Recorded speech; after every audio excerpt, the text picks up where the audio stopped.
Saludos, este es el primer video para los alumnos de primer grado de secundaria. Vamos a continuar con los temas. Anteriormente les había dejado unas actividades que era hacer ciertos formatos dentro de Word. Los ejemplos los tienen en la página de la escuela. Esos ejemplos o esos ejercicios los tenían que haber publicado en su blog de WordPress. Algunos me los enviaron por correo electrónico, no hay ningún problema, ¿sí? De preferencia es en WordPress, pero si también lo quieren enviar por correo electrónico o por algún motivo no pudieron publicarlos dentro de WordPress, sí me los pueden enviar por correo electrónico, pero sí les pediría que de favor los publiquen dentro de su blog de WordPress para tener un control de las actividades que estemos haciendo. Vamos a continuar con los temas. Vamos a ver esquemas en SmartArt, que es una herramienta que tiene Microsoft Office. Pero antes de empezar de lleno a ver SmartArt, tenemos que entender qué son esquemas, para qué sirven, cómo se hacen, qué se requiere para poder construir esos elementos. Primero, ¿qué es un esquema? Un esquema básicamente es la representación gráfica de una idea. ¿Por qué menciono representación gráfica? Porque la mayoría de los esquemas los vamos a estar haciendo a través de formas, de imágenes, de flechas, conectores. Entonces, básicamente va a ser una imagen que va a mostrar información, pero información de tal manera de que sea fácil, rápida y sencilla de entender. ¿Sí? Esa es la característica principal de un esquema. Si nosotros cuando vemos un esquema nos cuesta trabajo entender la información, entonces ese esquema no está bien hecho. Por lo tanto, hay que tener mucho cuidado cuando nosotros estemos haciendo esquemas. Un esquema, que quede claro, no es poner cuadros, llenarlos de texto, cambiarles tipos de letra, tamaño, colores, pegarles alguna imagen y ponerle flechitas. Esos no son esquemas, ¿sí? Los esquemas llevan una estructura, un orden. Hasta incluso los esquemas no todos sirven para cualquier tipo de información. Es por eso que, bueno, durante esta sesión vamos a ver qué ventajas tienen, ¿sí? Tipos de esquemas, qué información nosotros podemos agregar dentro de ellos. ¿Qué ventajas tiene crear esquemas? Bueno, dado que nosotros cuando hacemos un esquema tenemos que poner información válida, entendible, ¿sí? De redacción sencilla, que sea muy simple, muy fácil de entenderlo. Entonces, cuando nosotros creamos esquemas, nos permite desarrollar nuestro análisis, el cómo vamos a analizar las cosas, ¿sí? ¿Por qué? Porque cuando tenemos un texto, bueno, lo vamos a leer, y ese texto no lo vamos a poner completo en un esquema. Sí, debemos de tener mucho cuidado en esa parte. Cuando hacemos esos esquemas, leemos el texto, lo analizamos. ¿Por qué lo tenemos que analizar? Para ver qué es lo que nos sirve, ¿sí? ¿Qué información es la que podemos colocar dentro de ese esquema y que los demás lo puedan entender de manera fácil y sencilla? Una vez que analizamos, bueno, resumimos.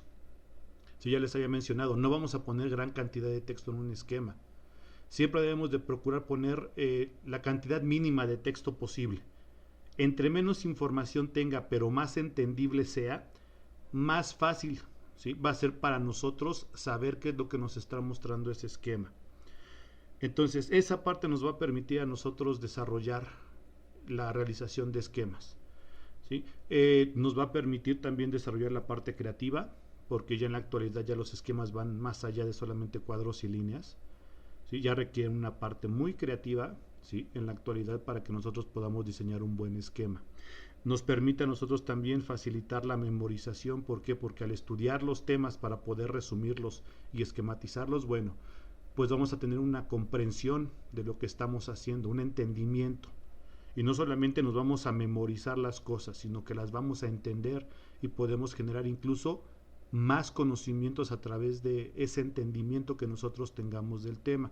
Ahora, otra de las ventajas, no desventajas, ventajas muy grandes que tiene el crear esquemas es que nos va a permitir repasar temas, ¿sí? Es recomendable, no sé, se me ocurre ahorita decirles que, por ejemplo, en sus apuntes esquematícenlos.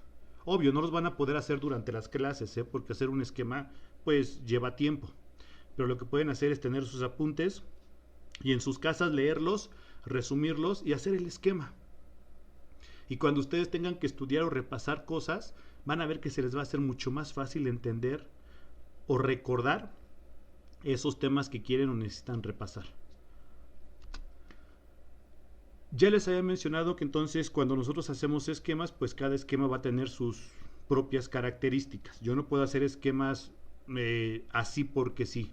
No todos los esquemas van a permitir tener la misma información. Entonces, nosotros generalmente vemos estos tres tipos de esquemas, ¿sí? O de diseños, por así llamarlo mejor para que no sea repetitivo, esquema con esquema. Estos tipos de diseño, ¿sí? Para mostrar información. Tenemos los esquemas, los mapas conceptuales y los mapas mentales. Esto lo ven mucho en español. ¿Qué características tiene cada uno de ellos? ¿Qué podemos hacer o para qué nos sirve cada uno de ellos? Primero, el esquema como tal. ¿Sí? El esquema es, creo que, el diseño más simple y sencillo que existe. Son rectángulos que están unidos a través de flechas, llaves o líneas. Nada más. No tienen nada extraordinario. No llevan imágenes, ¿sí? No llevan nada más que solo el texto, las ideas que nosotros queremos poner dentro de los cuadros y algún conector que nos va a indicar la dirección de lectura que nosotros debemos de darle a ese esquema. En el ejemplo podemos ver eso, tenemos textos de primero, segundo y tercer nivel. Muy importante, recuérdenlo, ya les había mencionado que son los textos de primero, segundo, tercero, cuarto, quinto nivel. ¿Sí? Posteriormente, cuando veamos Smart Art, van a ver por qué es importante recordar las jerarquías de los textos. Después tenemos los mapas conceptuales. Si ustedes observan, son un poco más elaborados, pero básicamente son igual que los esquemas. Llevan cuadros unidos por líneas. ¿Cuál es la diferencia? Bueno, estas líneas ya no son líneas rectas. Sí, ya pueden ser líneas en cualquier tipo de direcciones, incluso cruzadas y demás. El mapa conceptual se denomina o se llama de esa forma porque nos va a dar conceptos, nos va a explicar conceptos de las cosas. Si ustedes leen o ven este ejemplo, ¿sí? Pueden ver que tiene una parte izquierda y una parte derecha.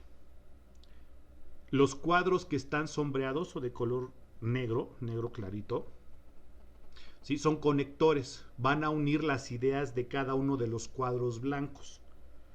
Cuando nosotros creamos mapas conceptuales es muy común que hagamos esto. Tenemos los cuadros principales, ¿sí? Que van a llevar el texto. Tenemos las flechas que nos van a indicar la dirección hacia dónde debemos de leer. Y tenemos esos cuadros oscuros que van a ser los conectores. Van a unir un cuadro con el otro, ¿sí? ¿A qué me refiero con unir? Porque dirán, pues si ya tiene las flechas, ¿para qué le tenemos que poner cuadros?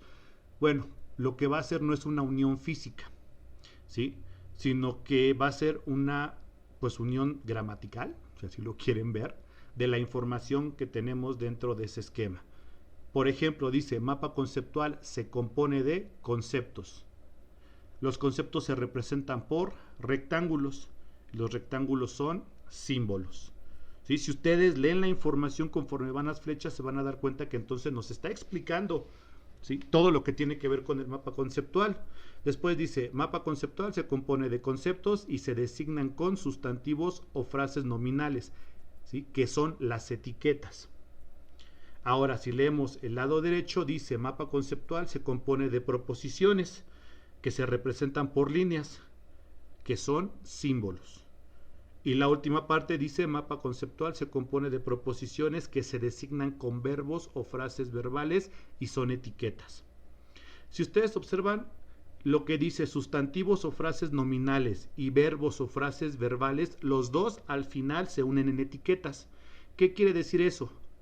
Que tanto los sustantivos como los verbos van a ir en cuadros.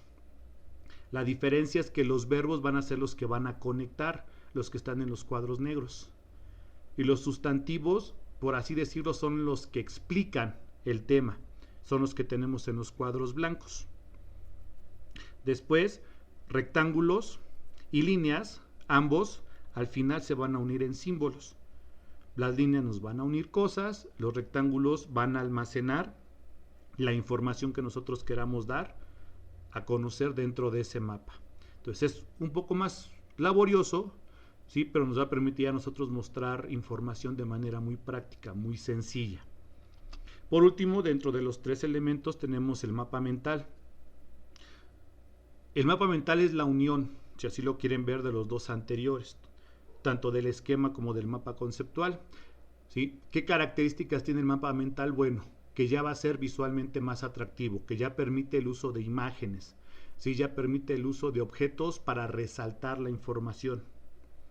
¿Sí? Aún así sigue siendo un esquema básico. Tenemos mapa mental, qué son, recursos para su elaboración, para qué sirve y cómo se hace. Entonces, a través de estos mapas mentales, nosotros podemos mostrar la información de manera más práctica, más atractiva. Hace no muchos años, se creó un nuevo concepto llamado infografías. Mencioné que teníamos 3 elementos, que son los esquemas, mapas conceptuales, mapas mentales. ¿Sí? Este cuarto vendría siendo la evolución de esos 3. ¿Sí? Ya es la parte más elaborada, de un esquema.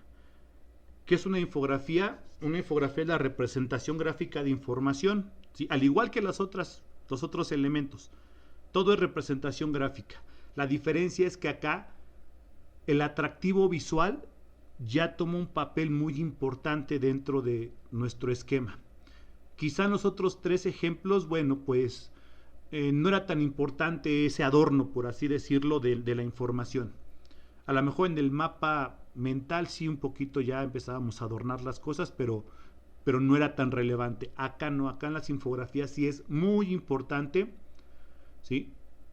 El adorno, si así lo quieren llamar, de la información. Generalmente las infografías las vamos a utilizar o la utilizan en la parte publicitaria, en publicidad. ¿Sí? ¿Por qué? Por el impacto visual que tienen.